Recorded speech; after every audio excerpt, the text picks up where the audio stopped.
አሜሪካ ከኢራን ጋር ወደ ጦርነት ውስጥ እንድትገባ ያደረጓት ሁለት ምክንያቶች አሉ። አንደኛው የእስራኤል ላይ አደጋ በኮቴሽን ውስጥ ተደግኗል የሚለው ነገር ሲሆን፣ ሁለተኛው ደግሞ በቻይና አማካኝነት ከፔትሮ ዩዋን ወይም ዶላርን የመተካት አይነት እንቅስቃሴ ጋር ተያይዞ ቤጂንግ ኢራንን በመጠቀም የደገነችው አደጋ። ሁለት አበይት ልንል የምንችላቸው ምክንያቶች። አሁን ጥያቄው እነዚህን ሁለት እና አሜሪካ ወደ ጦርነቱ የገቡባቸውን ምክንያቶች እንዴት ያሳኳቸዋል? በዚህ ጥንቅር ላይ እና አሜሪካ እነዚህ ሁለት አማራጮችን ለመሄድ ወይም ለማሳካት እየሄዱባቸው ያሉ መንገዶች በእርግጥ የሚፈልጉትን አይነት ውጤት ያመጣሉ ወይ የሚለውን ጥያቄ በመጠየቅ እንጀምርና ዶናልድ ትራምፕ ፎክስ ኒውስ ጋር እንግዲህ እየወጡ ያሉ ዘገባዎች እንደሚያሳዩት ከሆነ ምናልባት ነገ ይላሉ፣ እንዲያውም አንዳንዶቹ ምናልባት ነገ ኢራን ላይ ጦርነት ሊጀመር ይችላል። ይሄ ሬዲነሱ ነው፣ ወታደራዊ ዝግጅቱ በዛ ሌቭል ላይ ሆኗል እንደማለት ነው። እና በትራምፕ ዘንድ የቀረቡ አማራጮች ቀደም ብዬ ነገርኳችሁን ሁለት ግቦችን ለማሳካት እነ ዶናልድ ትራምፕ ፊት የቀረበው አማራጭ የኢራንን ቁልፍ የሚባሉ አመራሮችን መግደል የሚለው ሆኗል። አዲሱ ነገር ይሄ ነው። ዛሬ የኢራንን ቁልፍ አመራሮችን መግደል።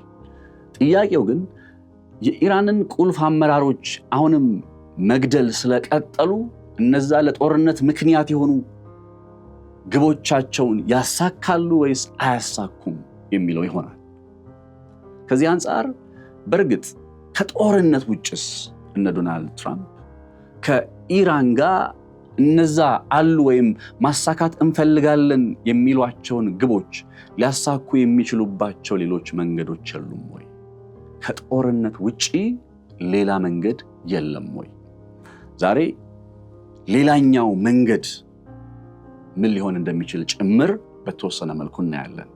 እርግጥ ነው እንደ አማራጭ የነሱ ሐሳብ ወይም የሚሄዱበት መንገድ እንዳለ ሆኖ፣ ነገር ግን በሰላማዊ መንገድ ከኢራን ጋር አብረው መኖር የሚችሉበት ሁኔታ አለ።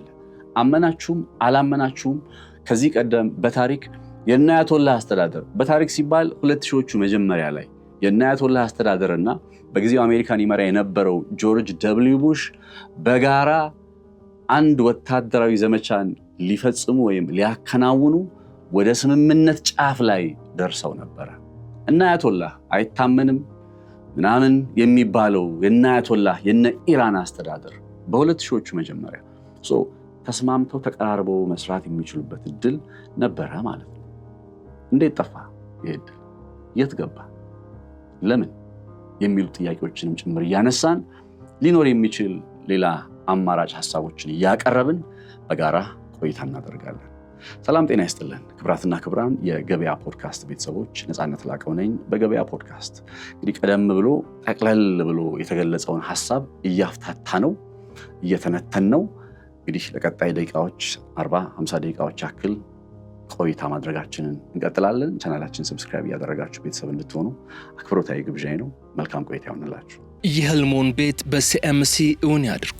ውበትና ምቾትን በአንድ ላይ ከድሪም ቢልደርስ ሪል ስቴት በከተማዋ ተመራጭ በሆነችው ሲኤምሲ የተባበሩት ኮምፓውንድ አፓርትመንቶችን ለሽያጭ አቅርበናል። ሙሉ ክፍያ ለሚከፍሉ የ30 በመቶ ታላቅ ቅናሽ አዘጋጅተናል። የ10 በመቶ ቅድመ ክፍያና የ50 በመቶ የባንክ ብድር ማመቻችተናል። ባለ አንድ መኝታ 73 ካሬ በ720 ሺህ ብር ቅድመ ክፍያ ወይንም በ30 በመቶ ቅናሽ በ5.3 ሚሊዮን ብር ጠቅላላ ክፍያ። ባለ ሁለት መኝታ በ106 ካሬ በ1 ሚሊዮን ብር ቅድመ ክፍያ ወይም በ30 በመቶ ቅናሽ በ7.7 ሚሊዮን ብር ጠቅላላ ክፍያ።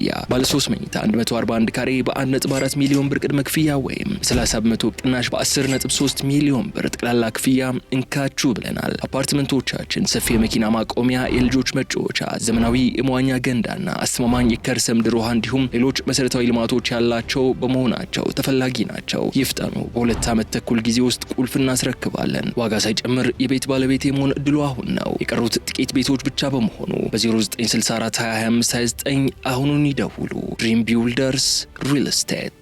የቀድሞው የሲአይኤ የጣቢያ ኃላፊ የነበሩት ዳን ሆፍማን የአሜሪካ ወታደራዊ ኃይል በኢራን በድሮን አቅም የባላስቲክ ሚሳኤል ጣቢያዎችና የኒውክሌር መርሃ ግብር ላይ ከፍተኛ ጉዳት ቢያደርስም እነዚህ እርምጃዎች ግን እስካሁን ድረስ የገዢውን አካል ወይም የአያቶላህን አስተዳደር ባህሪ መለወጥ አልቻሉም። እንዲያውም የበለጸገ ዩራኒየም እና በተላላኪ ፕሮክሲ መረቦቻቸው እንደነ ሀውቲ እንደነ ሂዝቦላ በመሰሉት ማለት ነው በነዛ ዙሪያ ወደ እውነተኛ ድርድር እንዲመጡ አላስገደዳቸውም በማለት በእርግጥ የአሜሪካው ፕሬዚዳንት ዶናልድ ትራምፕ በኢራን ውስጥ እያከናወነ ያለው ጦርነትን በተመለከተ እንግዲህ ውጤት አለማምጣቱን ባለፉት 40 ቀናት ሲከናወን የነበረው ጦርነት ውጤት አለማምጣቱን ገልጸዋል። ያው እኚህ ሰው የቀድሞ የሲአይኤ ኃላፊ ናቸው። በተግባር በተጨባጭ የነ አሜሪካ ባለፉት 40 ቀናት ኢራን ላይ ሲያከናውኑት የነበረው ወታደራዊ ዘመቻ ወይም የጦር ጥቃቶች ያን ያክል በሚፈለገው ደረጃ በኢራን ውስጥ ውጤት አለማምጣታቸውን ወይም ውጤት አለማስመዝገባቸውን ነው እንግዲህ በአደባባይ የተናገሩት ማለት ነው። ይሄ የዳን ሆፍማን አስተያየት ታዲያ በቀጣይ እና አሜሪካ የትኛውን መንገድ ሊከተሉ ይችላሉ በሚል ከሚነሱ ሀሳቦች ጋር በተያያዘም አብሮ ያጠቃለለው ነገር አለ። ምናልባት እንግዲህ ቀደም ባለው ጊዜ በ40 ቀኑ ጦርነት ላይ አሜሪካ በወታደራዊ የበላይነት ያው ለምንድን ነው የሚያደርጉት ከተባለ የሚጠቀሰው ነገር እሱ ነው። ወታደራዊ የበላይነት አለን፣ ጠንካራ የሆነ የጦር አቅም አለን፣ በዓለም ላይ እንደኛ አይነት ግዙፍ የጦር ኃይል ያለው ሀገር የለም በሚል አይነት አመለካከት ነው በጦር መሳሪያቸው ላይ ያላቸው መተማመን ማለት ነው። አንዳንዴ እነ ዶናልድ ትራምፕ ከፈጣሪያቸው በላይ በጦር ኃይላቸው ይተማመናሉ ወይ የሚል እንደው ስሜት እስኪሰማኝ ድረስ ማለት ነውና በእነ አሜሪካ ውስጥ ዘንድ ያለው መተማመን በጦር ኃይላቸው ላይ ያለ መተማመን ነው። አሁንም በቀጣይ ምን ሊያደርጉ ይችላሉ ተብሎ ሲገለጽ የነ ዶናልድ ትራምፕ በጠረጴዛቸው ላይ የተለያየ አማራጭ ቀርቦላቸዋል እየተባለ ይገኛል። ከቀረቡላቸው እንግዲህ አበይት ከሚባሉ አማራጮች መካከል ፎክስ ኒውስ የተባለ የሚጠራው በሀገር አሜሪካ ውስጥ መቀመጫውን ያደረገው የዜና ምንጭ ይዟቸው የወጡ የተለያዩ ዘገባዎች አሉ። የራሱ የዶፍማን አስተያየት መነሻም አድርገው የቀረቡ ሀሳቦች አሉ። እንግዲህ ቀጣይ እነ አሜሪካ ወይም እነ ዶናልድ ትራምፕ እናከናውናቸዋለን ብለው ካሰቡት ነገር መካከል ኢራን በሆርሙዝ ባህረ ሰላጤ ላይ የደገነችው አደጋ አለ። ያንን አደጋ ለመቀልበስና እንዲሁም ደግሞ አሜሪካ በቀጠናው ላይ የበላይነቷን ለማስከበር ወታደራዊ ጥቃቶችን በተለይም በኢራን ውስጥ የደካማነትን ስሜት ለመፍጠር ታስበው የሚከናወኑ መሪዎችን ኢላማ ያደረጉ ዲካፕቴሽን ስትራይክስ እየተባሉ የሚጠሩ እንግዲህ ወደ አማርኛ ካመጣ ነው የራስ ቀንጣሽ ምን ማለት ነው? የኢራን አብዮታዊ ሀገር ነች እንደሚታወቀው። የዛችን ሀገር መሪዎች መግደል ላይ ዋና ዋና ቁልፍ የሚባሉ ሰዎችን መግደል ያነጣጠረ ወታደራዊ ጥቃት ይፈጸም የሚለው አሁን በትራምፕ ዘንድ በጠረጴዛቸው ዙሪያ እንደ አማራጭ ሆኖ ከቀረበና ምናልባትም በቀጣይ ዶናልድ ትራምፕ ሊያደርጓቸው ይችላል ተብለው ጥያቄዎች ሲነሱ ከሚቀርቡ ሀሳቦች መካከል ሆኗል። ይህ የፎክስ ኒውስ ዜና ነው። ፎክስ ኒውስ እያለ የሚገኘው ምንድነው? በኢራን ውስጥ ባለፉት 40 ቀናት ያከናወነው ጦርነት ተገቢውን ወይም የምንፈልገውን ውጤት አላመጣም። ስለዚህ ያን የምንፈልገውን ውጤት ለማምጣት ደግሞ የሚፈለገው ውጤት ምንድነው ካላችሁ ኢራን በተሸናፊነት ስሜት፣ በደካማነት ስሜት እና አሜሪካ የሚያቀርቡትን የትኛውንም የድርድር ሀሳብ እንድትቀበል ማድረግ የሚለው ጉዳይ ነው። ነገር ግን ደግሞ ይህንን ነገር ለማሳካት 40 ቀን ሙሉ መጠነ ሰፊ የተባለ ወታደራዊ ዘመቻ አከናውነው ያ ወታደራዊ ዘመቻ በድል አልተጠናቀቀም ወይም የሚፈለገውን አይነት ውጤት አላመጣም። አሁንም የሚፈለገውን ውጤት እንድናመጣ የትኛውን መንገድ እንከተል ብለው ሲጠይቁ እንደ አማራጭ እንዳልኳችሁ በዘገባው ላይ እንደቀረበው እንደ አማራጭ እያቀረቡ ያለው ነገር የኢራንን ቁልፍ የሚባሉ ሰዎች የኢራንን መሪዎች ያነጣጠረ ጥቃት መፈጸም፣ የኢራንን መሪዎች መግደል በሌላ ቋንቋ ማለት ነው። ይህን ጉዳይ ከዚህ ቀደም አድርገውት ነበረ። ለምሳሌ ያክል እስራኤል ከ1979 እንደ አውሮፓውያን አቆጣጠር ጀምሮ ባሉት ዓመታት እስከዛሬም ድረስ ማለት ነው የኢራንን የኒውክሌር መርሃ ግብር በእንጭጩ ለማስቀረት በሚል ከምታከናውናቸው ያው ከአሜሪካ ጋር በጋራ በመሆን ስታከናውናቸው ከቆየችው የወታደራዊ ጥቃቶች መካከል የኢራን የኒውክሌር ሳይንቲስቶችን መግደል አንዱ ስልቷ እንደነበረ አይዘነጋም። እና ይሄ የኢራን መሪዎችን የኢራን የኒውክሌር ሳይንቲስቶችን መግደል የሚለው ሐሳብ ዓላማው የኢራንን የዩራኒየም ወይም የኒውክሌር መርሃ ግብር ማዳከም ወደ ዜሮ ማስገባት።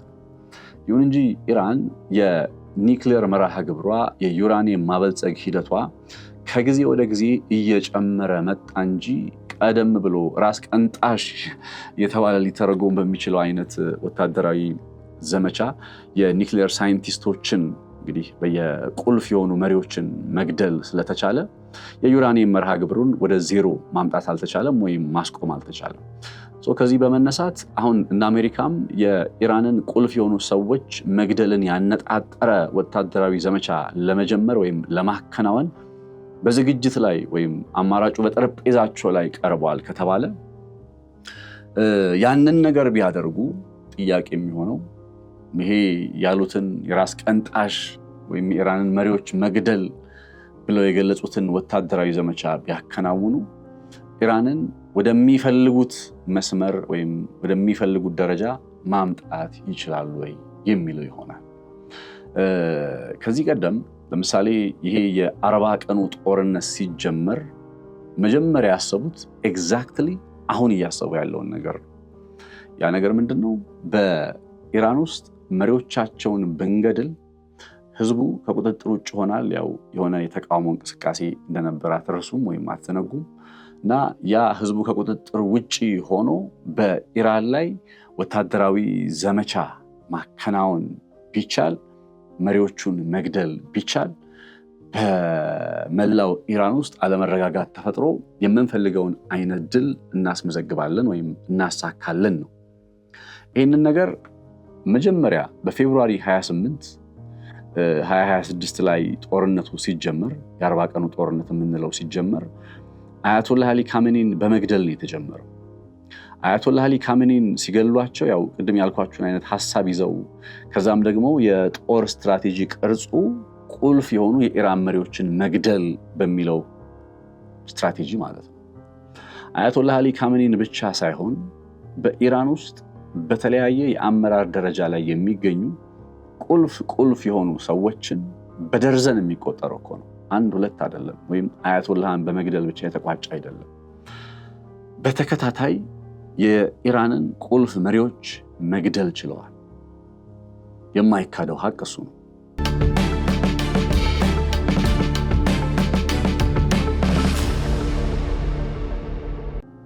የኢራንን ቁልፍ መሪዎች መግደል ስለቻሉ እና አያቶላህ አሊ ካሜኒን ጨምሮ የኢራንን ቁልፍ መሪዎች መግደል ስለቻሉ የሚያስቡት የነበረውን ወይም ማሳካት የፈለገውን ነገር ከግብ አደርሰዋል ወይ የሚለውን ጥያቄ ከተመለከትን በተግባር በተጨባጭ ያ ማሳካት የፈለጉት ግብ እንዳልተሳካ መቼስ የአደባባይ ሀቅ ነው።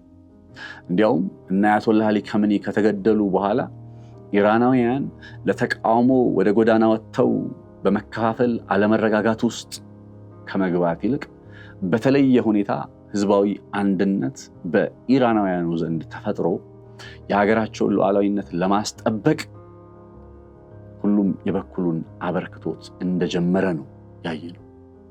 ትላንትና ታስኒም የዜና ምንጭ ላይ የተመለከትኩት የነበረ አንድ መረጃ ምን ይላል? በኢራን ወታደራዊ ዘመቻው ከተጀመረ በኋላ ህዝቡ ራሷን ኢራንን እንዴት ነው የማገለግለው በሚል አይነት ሴንስ ጥያቄዎችን አቀረበና በተለያየ መልኩ ሴቶች እድሜያቸው ለአቅመ አዳም ለአቅመ ሔዋን የደረሱ ወጣቶች የጦርነት ስልጠና እየወሰዱ ይሄ ግዳጅ አይደለም ባይዘው በፈቃደኝነት የሚከናወን የወጣቶች ስልጠና። ይሄን ነገር በማከናወናቸው ላሳያችሁ የፈለኩት ነገር ኢራናውያኑ ከዚህ ጦርነት በኋላ የበለጠ ሀገራቸውን አስጠብቆ ለመቀጠል ሉዓላዊነቷን ለማስከበር እንዲመኙና ለዛም ደግሞ ይሄው ትላንት ታስኒም ላይ እንደወጣው የጦር ስልጠና ጭምር እንዲወስዱ ሆኑ እንጂ ከዛ በተቃራኒ እና አሜሪካና እና እስራኤል እንደጠበቁት በኢራን ጎዳናዎች ላይ አለመረጋጋት ተፈጥሮ የሆነ የመንግስት ለውጥን የሚያስከትል አይነት ነገር አልተመዘገበም። ይሄ እና አሜሪካ በኢራን ውስጥ ወታደራዊ ድልን ማስመዝገብ የምንችለው የአገዛዝ ለውጥን ስናስመዘግብ ነው በሚል የኢራንን ቁልፍ መሪዎች መግደል ከጀመሩ በኋላ ኢራን ውስጥ የታየ ለውጥ ነው። አሁን የሚገርመኝ ጉዳይ እነ ዶናልድ ትራምፕ ባለፉት 40 ቀናት ጦርነቱን ሲጀምሩ እንደ ስትራቴጂ ይዘውት የነበረው የኢራንን ቁልፍ መሪዎች መግደል የሚለው ሐሳብ ውጤት እንዳላመጣ በተጨባጭ ከታየ የአደባባይ ሐቅ ከሆነ አሁን ላይ የኢራንን ቁልፍ ሰዎች አሁን ላይ በስልጣን ላይ ያሉትን የኢራንን ቁልፍ ሰዎች ስለገደልን ወይም እነሱን ስላስወገድን በኢራን አገዛዝ ተዳክሞ የምንፈልገውን ነገር ማከናወን እንችላለን ወደሚለው ድምዳሜ ላይ እንዴትና ለምን መጡ የሚለው I don't understand this. ውጤት አምጥቶ ቢሆን ኖሮ እና አያቶላህን መግደል፣ የአይአርጂሲ ጀነራሎችን መግደል፣ የመከላከያ ኃይሉን ጀነራሎች መግደል፣ የባሲጅ መሪዎችን መግደል፣ የደህንነት ባለስልጣናትን መግደል የሚፈለገውን ውጤት አለማምጣቱ እየታወቀ በተመሳሳይ አሁን በዶናልድ ትራምፕ ጠረጴዛ ላይ የቀረበው ጉዳይ ይኸው የኢራንን ቁልፍ ሰዎች መግደል ራስ ቀንጣሽ አልኳችሁ ማለት ነው። ያንን አይነት መሆኑ የገባው ሰው ካለ እስኪ ኮሜንት ላይ ያሳውቀኝ። ያልተሳካን ነገር ድጋሜ ለማሳካት መሞከር በምን አይነት መልኩ ይህንን ነገር ያከናውኑታል ከተባለ ቀደም ብሎ በፌብሩዋሪ 28 ላይ የአሜሪካና እስራኤል ጦርነቱን በኢራን ላይ ሲጀምሩ የተልእኮች መከፋፈል አድርገው ነበር። የተልእኮች መከፋፈል ምንድነው?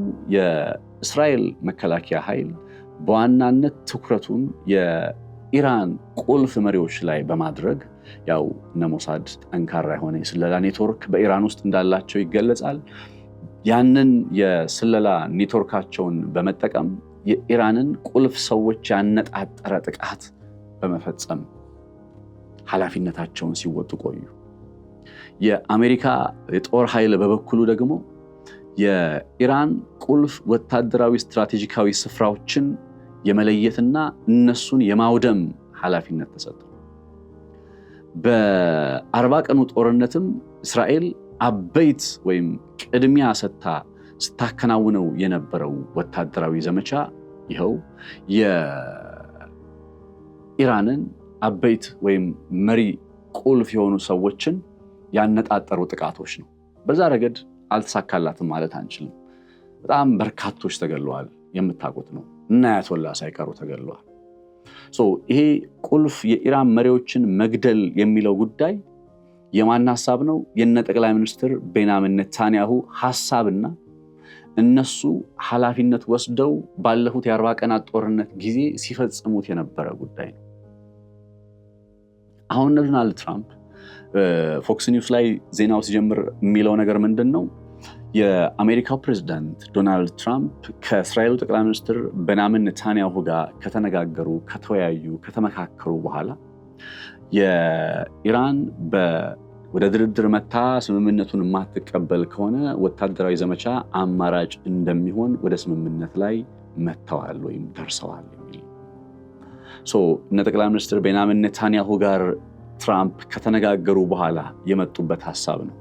ፔንታጎን ጋር ወይም የራሳቸው መከላከያ ኃይል ከዚህ ቀደም አቀርቦላቸው የነበረ 3 አማራጮች መካከል አንዱ የኢራን ውስጥ አጭርና ፈጣን የሆነ ወታደራዊ የአየር ላይ ጥቃት ዘመቻ የሚል እንደነበረ አይዘነጋም። በነዛ 3 የፔንታጎን አማራጭ ሆነው ለትራምፕ በቀረቡ በጠረጴዛቸው ላይ በተቀመጡ ሐሳቦች ውስጥ ወይም አማራጮች ውስጥ የትኛውም አማራጭ የኢራንን ቁልፍ ሰዎች መግደል የምንፈልገውን ውጤት ያመጣል የሚል አይነት ሐሳብን አላጠቃለለም ነበር። ትራምፕ አሁን ከኔታንያሁ ጋር ከተነጋገሩ በኋላ በጠረጴዛቸው ላይ የቀረበላቸው አማራጭስ ምንድነው ካላችሁ ይኸው የኢራንን ቁልፍ ሰዎች መግደል የሚለው ጉዳይ ነው። ይሄ የኢራንን ቁልፍ ሰዎች መግደል እንዳልኳችሁ ነው። ውጤት ቢያመጣ ኖሮ እና አሜሪካ አሁን ላይ እዚህ ነጥብ ላይ ስተክ ቢያደርጉ ወይም ይህንን ወታደራዊ አማራጭ ቢያስቀድሙ ብዙ አይገርምኝም። ነገር ግን ውጤት እንዳላመጣ እየታወቀ ውጤት አላመጣም የምንለው እነ አያቶላህን ከመግደል አኳያ ሳይሆን እነ አያቶላህን ገሎ በኢራን የአገዛዝ ለውጥ ማምጣት፣ እነ አያቶላህን ገሎ በኢራን የባላስቲክና የክሩዝ ሚሳኤሎችን አቅርቦት መቁረጥ፣ እነ አያቶላህን ገሎ በኢራን የበለጸገ ዩራኒየሙን በቁጥጥራቸው ስር ማስገባትና የኢራንን የኒውክሊየር ስጋት ሙሉ በሙሉ ማስወገድ። እነዚህ ግቦችን ከተመለከታችሁ የትኛውም ግቦች የኢራን መሪዎች በመገደላቸው ምክንያት አልተሳኩም። አሁንም ድጋሜ ወደዛ አይነት ወታደራዊ እንቅስቃሴ መግባታቸው የሚፈለገውን ውጤት ለማስመዝገብ ነው ወይንስ በቀቢጸ ተስፋ ሊባል በሚችል አገላለጽ በቃ የኢራን አመራሮችን መግደላችን ታላቁ የዚህ ወታደራዊ ዘመቻ ስኬታችን ነው ብሎ ናሬት ለማድረግ? ቢኮዝ እነ አሜሪካ ናሬቲቫቸውን ነው በጣም በተለይ ትራምፕ ብራንዱን ነው የሚጨነቀው። ትራምፕ ጎልድ ኮይን የሚባል እንዳለ ታውቃላችሁ ጋይስ? የትራምፕ ጎልድ ኮይን የሚባላል። ያ የትራምፕ ጎልድ ኮይን በሚሊዮን ዶላሮች የሚሸጥ ጎልድ ኮይን ነው። ብራንድ ነው ዶናልድ ትራምፕ በዚህ ጦርነት ላይ ተሸናፊ ሆነው መታየትን ነው እንጂ የማይፈልጉት ይሄ ስትራቴጂካዊ አሸናፊነት የሚባለው ነገር አይመስልም። ኢቭን አሁን እያከናወኑ ያለው ነገር በ40 ቀኑ ጦርነት ብቸኛ ስኬት ተመዘገበ ከተባለ ስኬት ተብሎ ከተነሳ የሚነሳላቸው አንድ ነገር ጥቀስ እስኪ ነፃነት ብላችሁ ብትጠይቁኝ አንድ መጠቅስላችሁ ነገር የኢራንን ቁልፍ አመራሮች በመግደል ረገድ ተሳክቶላቸዋል። ይሄ ጋር ጥርጣሬ የለም፣ የአደባባይ ሐቅ ነው። እና እነ ዶናልድ ትራምፕ አሁን በቃ ትንሽ ስኬት ከስትራቴጂካዊ ግብ አንጻር ካያችሁት እኮ ይሄ ቁልፍ የኢራን መሪዎችን መግደል በኢራን ውስጥ የአመራር ክፍተት አላመጣም፣ የአገዛዝ ለውጥን አላስከተለም፣ ዩራኒየሙን ከኢራን እንዲወጣ አላደረገም፣ ኢራን ሆርሙዝን እንድትለቅ አላደረገም። ስለዚህ በስትራቴጂካዊ መለኪያዎች ከመዘን ነው የኢራንን ቁልፍ ሰዎች መግደል እዚህ ግባ የሚባል አስተዋጽኦ አልነበረውም ወይም የለውም። ነገር ግን ለዜና ጥሩ ነው፣ ለናሬቲቭ ይመቻል። ሴንስ ዛት የኢራን አበይት ቁልፍ ሰዎች ተገደሉ፣ የኢራን እነዚህ ባለስልጣናት ተገደሉ የሚሉ ዜናዎችን መስራቱ ለናሬቲቭ ይመቻል። ዶናልድ ትራምፕ ብቸኛ ስኬት ወደ ተመዘገበባት አይነት ወታደራዊ ተልእኮ ውስጥ ወይም ኦፕሬሽን ውስጥ መምጣታቸው ያለችዋን ያቺ የሆነች ምልክት ያዩባትን እና አሜሪካ እንዳልኳችሁ የሆነ አሳኳት ወይም እነ እስራኤል አሳኳት የምንላትን ያችን ነገር ከፍ አድርገው በመሸጥ ብራንዳቸው መገንባት ካልሆነ በቀር ለአሜሪካ ስትራቴጂካዊ አሸናፊነትን የሚያጎናጽፍ እንዳልሆነ እኔ ሳልሆን የምነግራችሁ የ40 ቀኑ ጦርነትን ሲከታተል የነበረ ራሱ ቴል አቪቭ ውስጥ መቀመጫውን ያደረገ ጋዜጠኛ እንኳ ቢኖር የሚነግራችሁ ጉዳይ ነው። እነ ዶናልድ ትራምፕ አሁን ወደ እንደዚህ አይነት አቋም ውስጥ መጥተዋል። ኢራን ወታደራዊ ዘመቻ ይቀጥላል፣ ኢራን ውስጥ ጦርነቱ ይቀጥላል እያለን በተደጋጋሚ ስናወራ ስንተነትን ነበረ። አሁን እንዴት ነው ሊቀጥል የሚችለው በሚለው ላይ ከዚህ ቀደም ከነበሩቱ በተለየ ሁኔታ አሜሪካ ቀደም ብሎ ኃላፊነቱን ለእስራኤል ሰጥታ ወደ ነበረው አይነት ወታደራዊ ዘመቻ በመምጣት ያቺ ትንሽ የሆነች የድል ጭላንጭል ያዩባት በምትመስለው ንዑስ ዘርፍ ላይ እሷን የሙጥኝ ማለት የመረጡ ይመስላል። እሷን የሙጥኝ ማለት እነ ዶናልድ ትራምፕ አዲስ ነገር ይዘው መጡ ከተባለ የኢራንን ቁልፍ ሰዎች መግደልን እሱን እንደ ተልእኮ ይዘን ወታደራዊ ዘመቻ እናከናውናለን የሚለው አንዱ የዛሬ አዲስ ነገር ነው። ከአፍታ ቆይታ በኋላ ስንመለስ ሌሎች ሀሳቦችን እያየን እንቀጥላለን።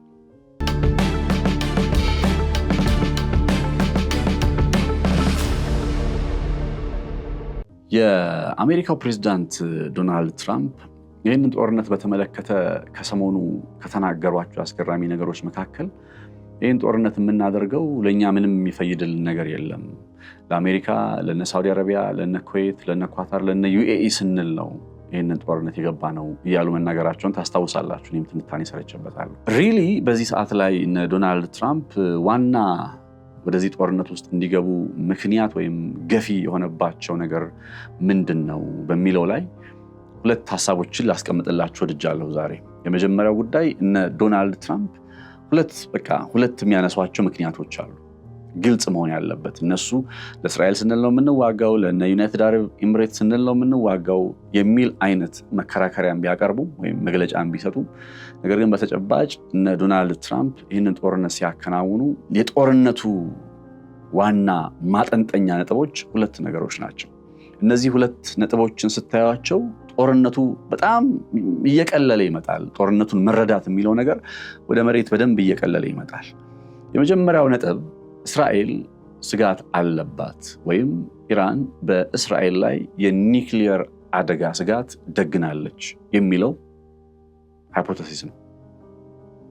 ሁለተኛው ነገር ደግሞ ቻይና ኢራንን በመጠቀም የፔትሮ ዶላር የበላይነትን እንዲያከትም በማድረግ ዩዋን እየተባለ የሚጠራ የመገበያያ ገንዘቧን ወደ ዓለም የገንዘብ ስርዓት ውስጥ ልታስገባ መንገዶችን እየፈለገች ነው የሚለው ነጥብ ነው። አሁን ከነዚህ ሁለት ነጥቦች አንጻር የሚሰማኝን ነገር ልንገራችሁ። ለምሳሌ እነ እስራኤል በኢራን ስጋት አለ ወይ ብላችሁ ብትጠይቁኝ ከነ እስራኤል ከቆሙበት ቦታ ላይ ሆኜ ሳየው ኦኬ ስጋት አለ እና አያቶላህ አገዛዝ እስራኤል ላይ ኒውክሊየር ሊተኩስ ይችላል፣ የኒውክሊየር ጦር መሳሪያ ባለቤት ከሆነ እስራኤልን ሊያጠፋ ይችላል፣ እንዲህ የሚል አይነት ሐሳብ ሊመጣ ይችላል። ነገር ግን ይሄ ኢራን ደግነዋለች የሚባለው የኒውክሊየር ስጋት ላይ በስምምነት ዋስትና ማግኘት የሚቻልበት መንገድ እንዳለ በ2015 እነ ባራክ ኦባማ በተጨባጭ በማስረጃ መቼስ ከቀናት በፊት ያቀረብኩላችሁን ትንታኔ ታስታውሳላችሁ። እነ ባራክ ኦባማ አሳክተውታል። ኢራን የእስራኤል ሀገርነት ስጋት እንዳትሆን ማድረግ የሚቻለው ስጋት የሚለው ቃል በኮቴሽን ውስጥ ስጋት እንዳትሆን ማድረግ የሚቻለው በስምምነትና በስምምነት ብቻ ነው። ስምምነት በሌለ ቁጥር ኢራን ወደ ዩራኒየም ወደ ኒውክሊየር ጦር መሳሪያ እየቀረበች ነው የመጣችው። አሁን አሜሪካ ኢራን ላይ የኢራን መሪዎችን ለመግደል ያነጣጠረ ወታደራዊ ዘመቻ እናደርጋለን ብለው ሲናገሩ እኮ ከቀናት በፊት ኢራን በወጣችው መግለጫ ላይ ከዚህ በኋላ እስራኤልም ሆኑ አሜሪካ ወታደራዊ ዘመቻ በእኔ ላይ የሚጀምሩ ከሆነ ያበለጸጉትን ዩራኒየም ማለትም 60 ከመቶ የበለጸገውን ወደ 470 ኪሎ ግራም ገደማ የሚጠጋውን ዩራኒየም ወደ 90 ከመቶ የጠራ እንዲሆን በማድረግ ዌፕን ግሬድ አደርገዋለሁ ብላለች። አሁን በእስራኤል በኩል ኢራን ተደግኖባታል ወይም ኢራን ደግናለች የሚባለው ስጋት እንዴት ነው ሊቆም የሚችለው? በጦርነት ነው ወይ? የኢራን ቁልፍ ሰዎች በመግደል ነው ወይ ብላችሁ ብትጠይቁ በፍጹም በዛ መልኩ ሊሳካ አይችልም። ቀደም ብሎ በቀርቦላችሁ በነበረው ከጋዜጠኛ ሚሊዮን ጋር በጋራ በመሆን አቅርበንላችሁ በነበረው የፖድካስት ቆይታ ላይ አንድ እንደው ነካ አድርጌው ያለፍኩት ሐሳብ ነበረ። ኢራን ውስጥ ያለው አገዛዝ ወይም ኢራን ውስጥ ያለው መንግስት ለእስራኤል የህልውና ስጋት ነው ወይ? ምሳሌ የኒውክሊየር ጦር መሳሪያ ቢታጠቅ እስራኤል ላይ ይተኩሳል ወይ? አሁን እስራኤልን ማውደም የሚባለው ጉዳይ የዚህ መንግስት ግብና ግብ ከሆነ እስራኤል ኢራን ላይ እስከምትተኩስ ድረስ ጠብቀው ነው ባይዘው የአጸፋ ምላሽ መስጠት የጀመሩት። አሁን እያወራንለት ያለው ጦርነት ራሱ የተጀመረው እነ አሜሪካና እስራኤል ኢራን ላይ ወታደራዊ ዘመቻ ሲጀምሩ ነው።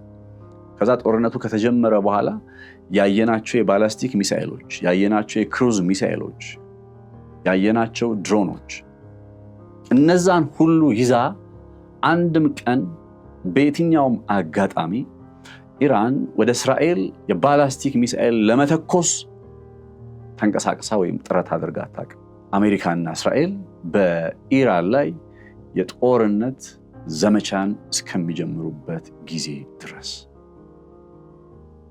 ስለዚህ ጦርነቱን ወይም እስራኤል ላይ አደጋውን እየጋበዙ ያሉት ራሳቸው ጠቅላይ ሚኒስትር ቤንያሚን ኔታንያሁ ናቸው እንጂ ባይ ዲፎልት ኢራን አይደለችም።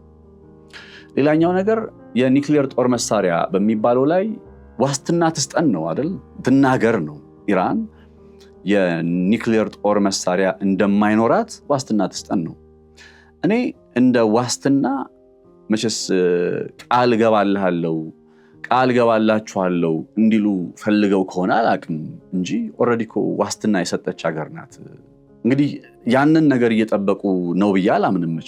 ማለት ኢራን አዎ በእስራኤል ላይ የኒውክሊየር ጦር መሳሪያ ቢኖረኝም እንኳን አልተኩስም ብላ የሆነ ቃል እንድትገባ ከሆነ የሚጠበቀው ስቲል እሱንም ለማድረግ ያን ያክል እንትን የሚላቸው ነገር አይኖርም። ግን ከቃል በላይ በተግባር በተጨባጭ በስምምነት NPT በሚባለው ነን ፕሮሊፈሬሽን ትሪቲ በ1967 እንደ አውሮፓውያን አቆጣጠር አካባቢ ላይ 5ቱ ቀደም ብሎ የኒውክሊየር ጦር መሳሪያ የታጠቁ ሀገሮች የኒውክሊየር ጦር መሳሪያ ከሌላቸው ሀገራት ጋር በገቡበት ስምምነት መሰረት ኢራን በፈረመችው ስምምነት መሰረት ኢራን የኒውክሊየር ፕሮግራምን የምትፈልገው ለሰላማዊ ዓላማ ለማዋል እንጂ ወደ ጦር መሳሪያነት በመቀየር እስራኤል ላይ ለመተኮስ አይደለም። ለዚህ ማረጋገጫው ራሱ NPT የሚባለው ማዕቀፍ ወይም ስምምነት ነው። ይህን ስምምነት ኢራን በ1967 እንደ አውሮፓውያን አቆጣጠር ፈርመዋለች ብቻ ሳይሆን ለዛ ስምምነት ዛሬም ተገዥ ነች። ልብ አድርጉ፣ ኒውክሊየርን ለሰላማዊ ዓላማ እናውለዋለን በሚል የተፈረመው በጊዜው 191 የሚሆኑ ሀገራት ናቸው የፈረሙት። ያንን ስምምነት እንዲያውም እስራኤል ነበረች አልፈረመችው። ያው እስራኤል ስቲል አልፈረመችው። ኢራን የዛ ስምምነት ተገዥ ነች። ኢራን በእስራኤል ላይ የኒውክሊየር ጦር መሳሪያ የመተኮስ አደጋ ደግናለች ብሎ መከራከሩ አንደኛ ጉንጭ አልፋ የሚሆነው ኦልሬዲ የፈረመችው ስምምነት ተረስቶ ነው ወይ? ይህ ሲባል በአንድ አጋጣሚ ላይ ለምሳሌ ሰሜን ኮሪያ ከዚህ ስምምነት ራሷን አገለለችና ከዛ ወደ ኒውክሊየር ጦር መሳሪያ ባለቤትነት ገሰገሰች። አሁን ከዚህ ከNPT ወጥታ ኢራን ወደ ኒውክሊየር ጦር መሳሪያ ባለቤትነት ለመሆን ጥረት ብታደርግስ ብትገሰግስስ የሚል ጥያቄ ሊመጣ ይችላል። ያን ጊዜ ጦርነቱን ቢያደርጉት አይገርመኝም። ገብቷችኋል አይደል? ያኔ ጦርነቱን ቢያደርጉ ኦኬ። ነገር ግን አሁን በተጨባጭ የዚህ ስምምነት ተገዥ ነች። NPT የሚባለው ስምምነት ተገዥ ነች። ከNPT በተጨማሪ እነ አሜሪካ እነ እስራኤል ዋስትና ስለሚፈልጉ በ2015 እንደ አውሮፓውያን አቆጣጠር ላይ ዋስትና ሰጥታቸዋለች። የህልሞን ቤት በሲኤምሲ እውን ያድርጉ። ውበትና ምቾትን በአንድ ላይ ከድሪም ቢውልደርስ ሪል ስቴት በከተማዋ ተመራጭ በሆነችው ሲኤምሲ የተባበሩት ኮምፓውንድ አፓርትመንቶችን ለሽያጭ አቅርበናል። ሙሉ ክፍያ ለሚከፍሉ የ30 በመቶ ታላቅ ቅናሽ አዘጋጅተናል። የ10 በመቶ ቅድመ ክፍያና የ50 በመቶ የባንክ ብድር ማመቻችተናል። ባለ አንድ መኝታ 73 ካሬ በ720 ሺህ ብር ቅድመ ክፍያ ወይንም በ30 በመቶ ቅናሽ በ5.3 ሚሊዮን ብር ጠቅላላ ክፍያ። ባለ ሁለት መኝታ በ106 ካሬ በ1 ሚሊዮን ብር ቅድመ ክፍያ ወይም በ30 በመቶ ቅናሽ በ7.7 ሚሊዮን ብር ጠቅላላ ክፍያ። ባለ 3 መኝታ 141 ካሬ በ1.4 ሚሊዮን ብር ቅድመ ክፍያ ወይም 30 በመቶ ቅናሽ በ10.3 ሚሊዮን ብር ጠቅላላ ክፍያ እንካችሁ ብለናል። አፓርትመንቶቻችን ሰፊ የመኪና ማቆሚያ፣ የልጆች መጫወቻ፣ ዘመናዊ የመዋኛ ገንዳና አስተማማኝ የከርሰ ምድር ውሃ እንዲሁም ሌሎች መሰረታዊ ልማቶች ያላቸው በመሆናቸው ተፈላጊ ናቸው። ይፍጠኑ። በ2 ዓመት ተኩል ጊዜ ውስጥ ቁልፍ እናስረክባለን። ዋጋ ሳይጨምር የቤት ባለቤት የመሆን እድሉ አሁን ነው። የቀሩት ጥቂት ቤቶች ብቻ በመሆኑ በ09642529 አሁኑን ይደውሉ። ድሪም ቢውልደርስ ሪል ስቴት። ያ ስምምነት በ2030 የሚጠናቀቅ ሆኖ 2030 ላይም ስምምነቱ ከተጠናቀቀ በኋላ በ2015 የኒውክሊየር ስምምነት ላይ እነ ባራክ ኦባማ በነበሩበት ጊዜ ኦልሬዲ በስምምነት መሰረት ያው ዋስትና ሰጥታቸዋለች። እስቲል ይሄም በቂ አይደለም ካሉ የዋስትና ጉዳይ ከሆነ ቀደም ብዬ እንዳልኳችሁ ቃል የመግባትና ያለ መግባት ጉዳይ ከሆነ የሚጠብቁት ያንንም ጭምር ለማድረግ ችግር የለባቸውም ኢራን። ምክንያቱም የኒውክሊየር ጦር መሳሪያ የሚባለውን ጉዳይ ፋትዋ በሚባለው ኢራን ውስጥ ባለ እንግዲህ የሃይማኖታዊ አካሄድ ኢራን ጅምላ ጨራሽ የጦር መሳሪያ እንዲኖራት አንፈልግም ወይም እንዲኖራት አንፈቅድም ተብሎ ውግዝ ተደርጓል። በሃይማኖታቸው አውግዘውታል። ይሄ እንደ አሹራንስ ለነሱ ለእስራኤል ለእነ አሜሪካ ለመስጠት የሚደረግ ጥረት አንድ አካል ነው። አደንደው ሰደይኮ የኒውክሊየር ጦር መሳሪያ መያዝና ለመያዝ ጉዳይ ሄዶ ማን ነው ፈቃጁ ማን ነው ከልካዩ? ይሁንሽ ኤንፒቲ በሚባለው ላይ ባለው መርህ መሰረት ለኒውክሊየር ጦር መሳሪያ በቃ ይኖራቸው ተብለው የተወሰነው ለ5 ሀገራት ነበር። ከዛ በኋላ እነ እስራኤል እነ ፓኪስታን እነ ህንድ እንዲሁም ሰሜን ኮሪያ ተጨምረው አሁን 9 ሀገራት ሆነዋል። አስቡ። ኢራንም እንደው ይሄን አይነት ነባራዊ ሁኔታ ባይኖር በኢራን ውስጥ ያለው አገዛዝ ወይ ማስተዳደርን በተመለከተ እነ እስራኤል የሚያቀርቡትን አይነት ጥያቄ ስጋት ምናምን የሚሉት ነገር ባይኖር ለኢራን ለአንድ ሀገር ዋይኖት የኒውክሊየር ጦር መሳሪያ የሆነ ሀገር ኖሮት ሌላው ሀገር የማይኖረው ለምንድን ነው? መብታቸው ነው። ሊትራሊ መብታቸው ነው። እውቀቱ ካላቸው ገንዘቡ ካላቸው ቴክኖሎጂው ካላቸው አትደጉ አትለወጡ።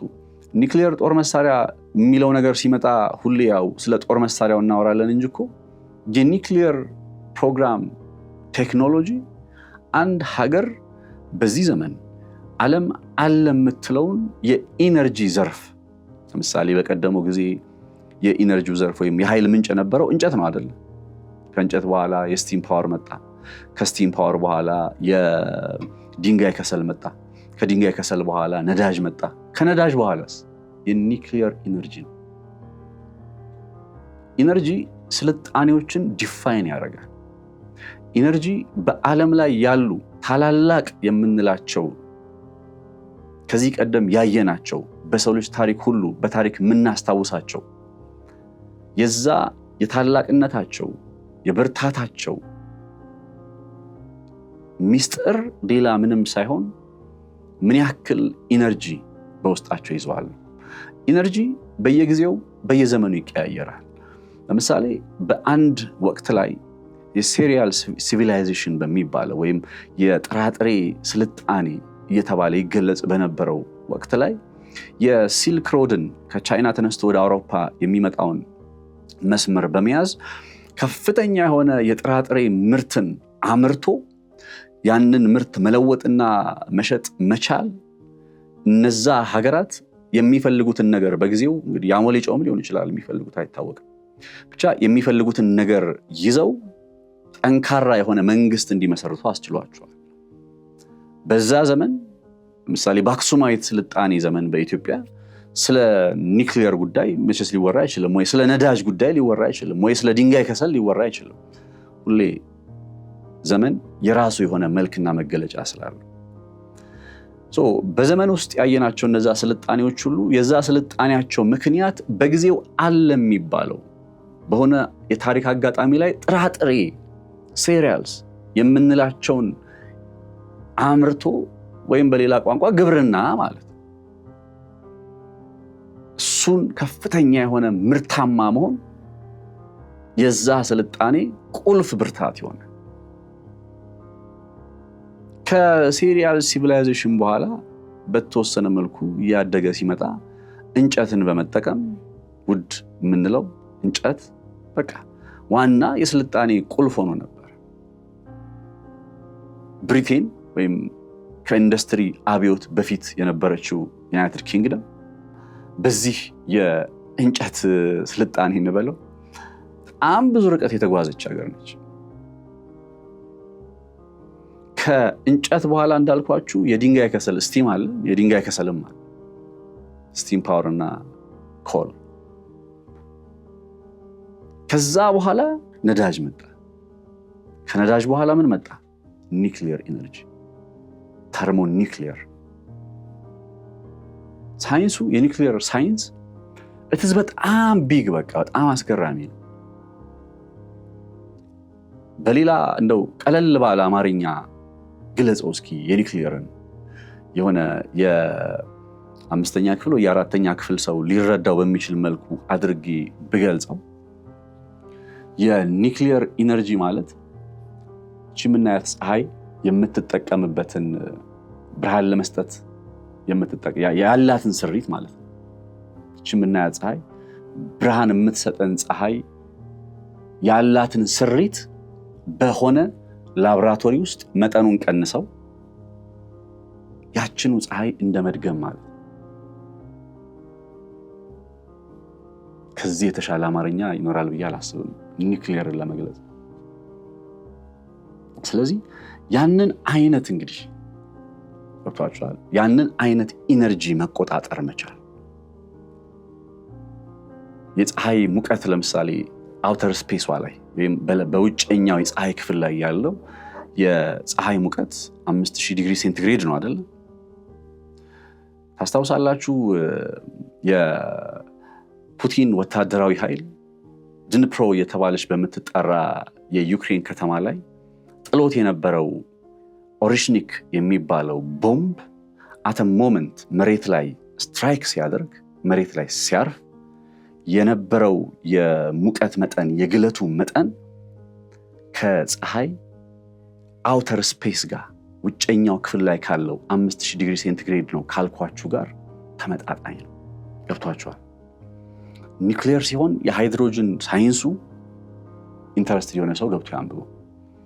ስልጣኔ ነው ፖይንት። ኒክሊየር is a civilization። ዓለም በጊዜ ሂደት ውስጥ ከጥራጥሬ ስልጣኔ ጀምራ ሄዳ መታ የደረሰችበት ቁልፍ የሰው ልጅ የእውቀት ከፍታ፣ የሰው ልጅ የሳይንስ ከፍታ። ለዛም ነው የሰው ልጅ የስልጣኔ ከፍታ የሚባለው። ኒክሊየር is a civilization። ኢትዮጵያ why not?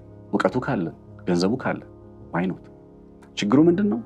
የኒክሊየር ጦር መሳሪያ ባልሆነ ሰው እጅ ከወደቀ ነው የሁሉ ክርክር የምናየው። ኢራን ውስጥ ያለው አገዛዝ ያልሆኑ ሰዎች ናቸው ነው፣ የሚታመኑ ሰዎች አይደሉም ነው። እሺ አሉ ኢራኖች፣ አትመኑ። እኛም አለመታመናችንን አወቅን። ነገር ግን ኒክሊየር ጦር መሳሪያ አንፈልግም።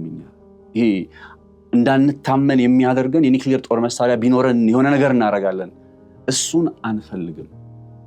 ለሰላማዊ ዓላማ የምንጠቀምበትን መብታችንን ፍቀዱልን።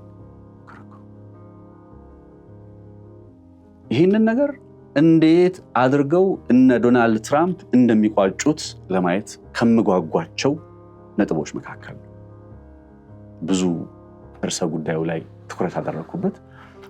እስራኤል ላይ ተደግኗል የሚባለው አንደኛው ነገር ነው። እሱ የዚህ ጦርነት ሁሉ ማጠንጠኛ ይሄ ነው ብለን አይደል የጀመርነው። ከዛ ብዙ ሐሳቦችን ያየነው። እንደዛ ከሆነ የኒክሊየር ጦር መሳሪያ ጉዳይ ይህን አይነት መልክ አለው ከተባለ ሁለተኛው እና አሜሪካን ወደዚህ ጦርነት የሳባቸው ነጥብ ደግሞ ከቻይና ጋር ተያይዞ የመጣው ስጋት ነው። የፔትሮ ዶላር እና የፔትሮ ዩዋን ጉዳይ ማለት ነው። ስለዚህ ርዕሰ ጉዳይ ዝርዝር መረጃዎችን በሌሎች ጥንቅሮች ላይ በጣም ስለሰራው ዛሬ ባልደግመው ደስ ይለኛል። እንደው ጠቅላላ አድርጎ ለመግለጽ ግን እና አሜሪካ ስዊፍት ብለው የዘረጉት ዓለም አቀፍ የሞኔታሪ ሲስተም አለ፣ የገንዘብ ስርዓት አለ። ከዛ የገንዘብ ስርዓት ውጪ በሆነ መልኩ የገንዘብ እንቅስቃሴ ከተጀመረ የአሜሪካ በዛ ስፍራ ላይ ያላት ተጽዕኖ እየቀነሰ ይመጣል። እንደ አንድ ግሬት ፓወር ተጽዕኖ ወይም ስፌር ኦፍ ኢንፍሉዌንስ የሚባለው እያነሰ እየመነመነ ከመጣ በሌላ ኃይል እየተተካ ነው ማለት ነው። ያ የሚተካው ኃይል በዛው ተመሳሳይ ጊዜ አሜሪካ ስትሸሽ ከዛ ስትገፋ በአሜሪካ ምትክ ሌላ ግሬት ፓወር ሲገባ የምን ጉዳይ ይሆናል? የራይዚንግ ግሬት ፓወር እና እንዲያውም ባለፈው የቻይናው ፕሬዝዳንት ዢ ጂንፒንግ አሜሪካን ሲገልጹ የገለጹበት አገላለጽ አለ።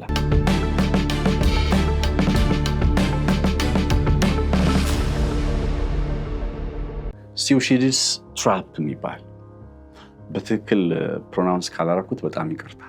ወትሮም የፕሮናውንሴሽን ችግር አለብኝ። anyway ይሄ ዶናልድ ትራምፕን ጂጂፒንግ የገለጹበት አገላለጽ አሜሪካ በእርጅና ላይ ያለች ስልጣኔ ነች፣ እርጅና ላይ የመሆኗ ጉዳይ የሆነ ወጥመድ ውስጥ አስገብቷታል፣ በቃ እምቢ አላረጅም የሚል ወጥመድ ውስጥ አስገብቷታል። ጂጂፒንግ ናቸው ፌስ ቱ ፌስ ዶናልድ ትራምፕ ፊት ተቀምጠው ይህንን አስተያየት ለትራምፕ የሰጧቸው። ከዛ ትራምፕ ቀበል አሉና አዎ ሲሉ ተናገሩ። እና ከቆይታ በኋላ እንዲህ አሜሪካ በእርግጥ በእርጅና ላይ ያለች ስልጣኔ እንደሆነች አመነች ማለት ነው እንዴ የሚለው ጉዳይ ተጠየቀ። በጣም መከራከሪያ የዜና ምንጭ ሆነ። ከዛ የሚገርማችሁ በትዊተር ገጻቸው ላይ ብቅ አሉና ትሩዝ ሶሻል ላይ ዶናልድ ትራምፕ በዛ ወቅት ላይ ጂጂፒንግ ሪፈር እያደረጉ የነበረው የኔን አሜሪካ ሳይሆን ከኔ በፊት የነበረችውን የነ ጆ ባይደንን አሜሪካ ነው።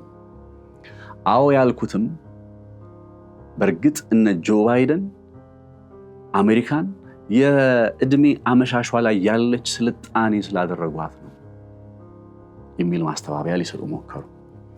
አሁን ልነግራችሁ የፈለኩት ጉዳይ የራይዚንግ ግሬት ፓወር እና በዲክላይኒንግ ስቴጅ ላይ ያለ ወይም በመውጣት ላይ ያለ ልዕለ ሀያል ሀገርና በእድሜው አመሻሽ ላይ ያለ ልዕለ ሀያል ሀገራት መገዳደሪያ ቦታ የት ነው ብለን አሁን ብናነሳ ኢራን ነው የምንለው፣ በቻይናና በአሜሪካ መካከል። ለዚህ ነው አይ ዶንት ባይ እና አሜሪካ ይህንን ጦርነት የምንዋጋው ለእስራኤል ለእንትን ነው ለዩናይትድ አረብ ኤምሬት ነው ለእንደዚህ ብለው ምክንያት ሲያቀርቡ ሐሳቡ የማይገዛኝ ለዚህ ነው ልላችሁ ነው። ሁለተኛው እነ ዶናልድ ትራምፕን እያዋጋ ወይም ጦርነትን ቀጥል እያስባለ ያለው ምክንያት ይሄ ነው። አሁን ጥያቄው እነ ዶናልድ ትራምፕ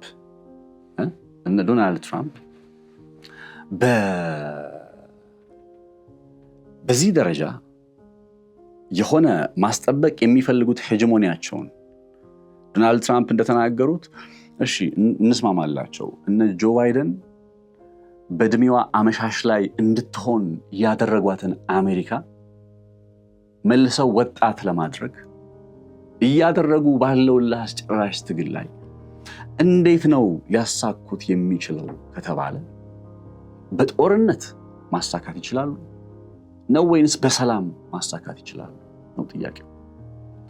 እንደኔ እይታ ለዚህ ጉዳይ በቅርበት እንደሚሰራ እንደሚከታተል በዘርፉ ላይ ከ10 ዓመታት በላይ ልምድ እንዳለው ጋዜጠኛ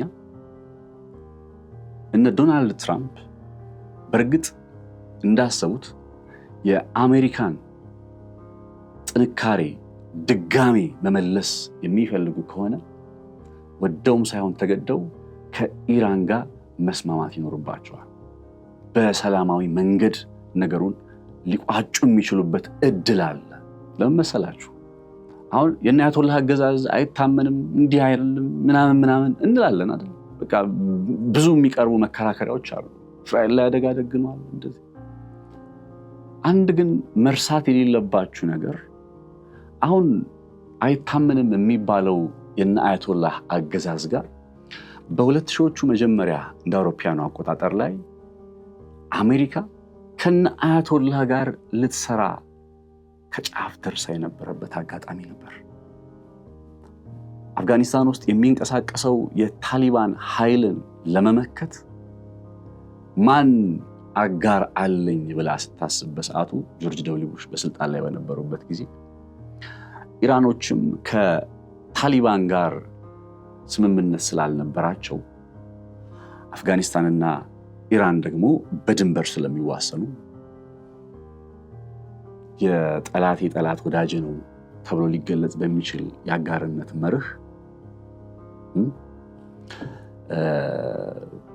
እና አሜሪካ ከአያቶላህ ጋር አብረው ሊሰሩ የሚችሉበት እድሎች መፈጠር ጀመሩ። እስከ መቼ? የእስራኤሉ ጠቅላይ ሚኒስትር ቤንያሚን ኔታንያሁ ወደ አሜሪካ ሄደው ለጆርጅ ቡሽ አንዳች ነገር ሹክ እስኪሏቸው ድረስ ያ ሹክ ያሏቸው ነገር በእርግጥም ውጤታማ እንደሆነ የምታውቁት ጆርጅ ደብሊው ቡሽ ከኢራን ጋር በጋራ በመሆን ሊሰሩ የሚችሉበትና ታሊባን ላይ ችግር ሊፈጥሩ ወይም አደጋ ሊደግኑ የሚችሉበትን አጋጣሚ እንዳላሰቡ ከኔታንያሁ መምጣት በኋላ በማግስቱ ብለን ልንገልጽ በሚችል ሁኔታ ወደ አደባባይ ወጡና ኢራን አክሲስ ኦፍ ኢቪልስ እያሉ መግለጽ ጀመሩ። የጥፋት ኃይሎች መረብ ቁልፏ እሷ ነች። የጥፋት ኃይሎች መረብ፣ አክሲስ ኦፍ ኢቪልስ፣ የክፎች መረብ። ይህን ቃል ማነሳው ለምን መሰላችሁ? አንዳንዴ እነ እስራኤል የኢራን መሪዎች ዴስቱ አሜሪካ ዴስቱ እስራኤል ይላሉ። ኦፍኮርስ ይላሉ፣ ልክ አይደለም። ነገር ግን የአሜሪካ መሪዎችም አክሲስ ኦፍ ኢቪልስ ሲሉ ነው የሚገልጿቸው ኢራኖች። ይህም ልክ አይደለም። አንድ ሀገር በተለይ በእንደዚህ አይነት ውጥረት ውስጥ ያሉ ሁለት ሀገራት በእንደዚህ አይነት ደረጃ ሪፈር መደራረጋቸው ተገቢነት የለውም። ኤኒዌይ ስለሱ ፖይንት ወይ ሌላ ቀን መጣበታለሁ። እየነገርኳችሁ ያለው ፖይንት ግን እነ አሜሪካ አሁን ላይ ያለው ዶናልድ ትራምፕ አስተዳደር በአንድም ይሁን በሌላ ምክንያት ከነ ኢራን ጋር ተቀራርቦ መስራት የሚችልበትን እድል ቢፈጥር ምን ያገኛል? እሱ ነው ጥያቄው። ካፍታ ቆይታ በኋላ ልመለስ።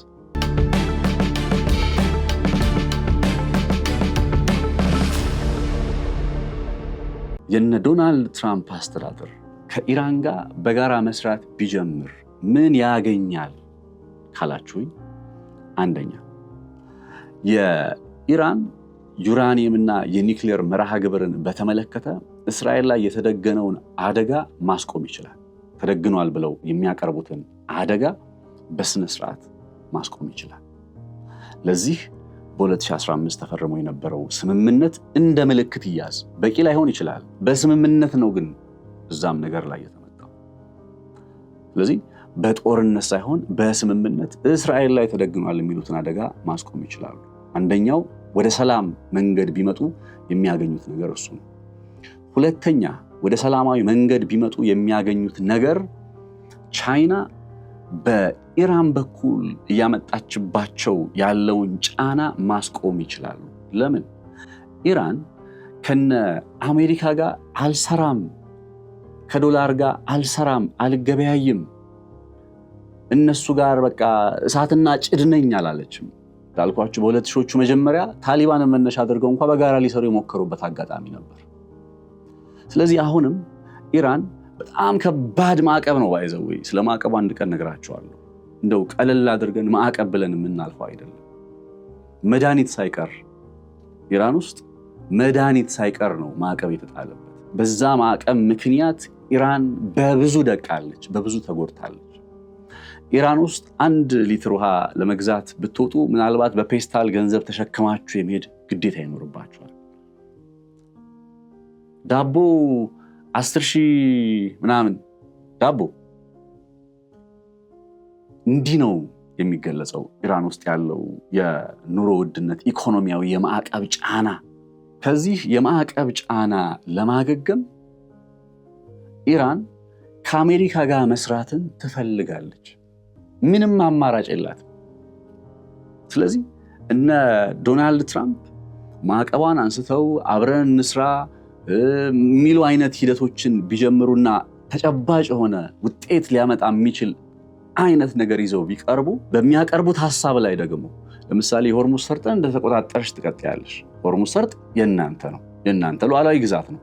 በሆርሙዝ ሰርጥ ላይ ግን ክፍያ አትጠይቁ። ይሁን እንጂ በዛው በሆርሙዝ ሰርጥ ብቻ ሳይሆን የምታከናውኙን የነዳጅ ግብይት በዶላር ታረጋለሽ። ማዕቀቡ እንዳለ ይነሳልሻል፣ የተያዘብሽ ወይም ፍሮዝን የሆነ አሴትሽ ይለቀቅልሻል ቢሏት ከ100 ቢሊዮን ዶላር በላይ ፍሮዝን አሴት አላት ወይም የተያዘባት ሀብት አለ። ቢሊዮን በዶላር ነው እሱ። ዶላርን አልፈልግም ልትል አትችልም ኢራን። ተረዳችሁኛ? ስለዚህ የሚያቀርቡት ሐሳብ ላይ የዶላር የፔትሮ ዶላርን ጉዳይ ተገቢ ባይሆንም እንኳን አሁን ከና አሜሪካ አንፃር እየነገርኳችሁ ስለሆነ ተገቢ ባይሆንም እንኳን በተወሰነ መልኩ አብረው ሊሰሩ የሚችሉበትን በራፍ መክፈት ይቻላል ብያምናለሁ። ለተቀማጭ ሰማይ ቀርቡ ነው። አንተ ቁጭ ብለህ አዲስ አበባ ቁጭ ብለህ እያወራ ቀላል መስሎ ነው እንጂ ነገሩ ከባድ ነው ልትሉ ትችላላችሁ። ግን I studied it ከልቤ ነው የምላችሁ። there is a chance መንገዶች በሮች አሉ። በሰላም ነገሩን ሊቋጩ የሚችሉበት መንገዶች አሉ። unfortunately የነ ትራምፕ ኃይል አሁን የሚያናደው ፓርቲ ነው። የነ ትራምፕ አስተዳደር መግቢያ ላይ እንደነገርኳችሁ በጦር መሳሪያ በላይነት ያምናል። ይሄ በጦር መሳሪያ በላይነት ማመኑ ከፈጣሪ በላይ ጦር መሳሪያ ላይ መተማመኑ በቃ ጦርነትን ሁሌ አማራጭ ሁሌ ፈላጭ ቆራጭ በምን በጦርነት በምን በሚሊተሪ ሱፔሪዮሪቲ ችግሩ ያለው እዚህ ጋር እንጂ በሰላማዊ መንገድ ቢሄዱ ቀደም ብዬ እነ አሜሪካ በዚህ ጦርነት ላይ እንዲገቡ ያደረጓቸው ሁለት ምክንያቶች አንድ የእስራኤል ጉዳይ ሁለት የቻይና ጉዳይ ያልኳችሁን መዝጋት ይችላሉ። የሚገርመው በሰላማዊ መንገድ እነዚህ ነገሮች ማድረግ እየቻሉ ጦርነትን በመምረጣቸው በምንም መልኩ somehow እርግጠኛ መሆን አይቻልም በሁሉም ነገር ግን በአብዛኛው በጦርነት እናሳካቸዋለን ያሉትን ግቦች ማሳካት የሚችሉ አይመስለኝም። በቀጣይ ምን እንደሚሆን ምን እንደሚመጣ አብረን እንከታተላለን። ነፃነት ላቀው ነበርኩኝ በገበያ ፖድካስት አብሬያችሁ ቆይታ ያደረኩት። አብራችሁ ስለነበራችሁ ከልብ አመሰግናለሁኝ። ቻናላችንን ሰብስክራይብ እያደረጋችሁ ቤተሰብ እንድትሆኑ አክብሮታዊ ጥሬን አቀርብላችኋለሁ። መልካም ጊዜ መልካም ቆይታ ይሆንላችሁ። የህልሞን ቤት በሲኤምሲ እውን ያድርጉ። ውበትና ምቾትን በአንድ ላይ ከድሪም ቢልደርስ ሪል ስቴት በከተማዋ ተመራጭ በሆነችው ሲኤምሲ የተባበሩት ኮምፓውንድ አፓርትመንቶችን ለሽያጭ አቅርበናል። ሙሉ ክፍያ ለሚከፍሉ የ30 በመቶ ታላቅ ቅናሽ አዘጋጅተናል። የ10 በመቶ ቅድመ ክፍያና የ50 በመቶ የባንክ ብድር ማመቻችተናል። ባለ አንድ መኝታ 73 ካሬ በ720 ሺህ ብር ቅድመ ክፍያ ወይንም በ30 በመቶ ቅናሽ በ5.3 ሚሊዮን ብር ጠቅላላ ክፍያ። ባለ ሁለት መኝታ በ106 ካሬ በ1 ሚሊዮን ብር ቅድመ ክፍያ ወይም በ30 በመቶ ቅናሽ በ7.7 ሚሊዮን ብር ጠቅላላ ክፍያ። ባለ 3 መኝታ 141 ካሬ በ1.4 ሚሊዮን ብር ቅድመ ክፍያ ወይም በ30 በመቶ ቅናሽ በ10.3 ሚሊዮን ብር ጠቅላላ ክፍያ እንካችሁ ብለናል። አፓርትመንቶቻችን ሰፊ የመኪና ማቆሚያ፣ የልጆች መጫወቻ፣ ዘመናዊ የመዋኛ ገንዳና አስተማማኝ የከርሰ ምድር ውሃ እንዲሁም ሌሎች መሰረታዊ ልማቶች ያላቸው በመሆናቸው ተፈላጊ ናቸው። ይፍጠኑ። በ2 ዓመት ተኩል ጊዜ ውስጥ ቁልፍ እናስረክባለን። ዋጋ ሳይጨምር የቤት ባለቤት የመሆን እድሉ አሁን ነው። የቀሩት ጥቂት ቤቶች ብቻ በመሆኑ በ0964 2025 29 አሁኑን ይደውሉ። ድሪም ቢልደርስ ሪል ስቴት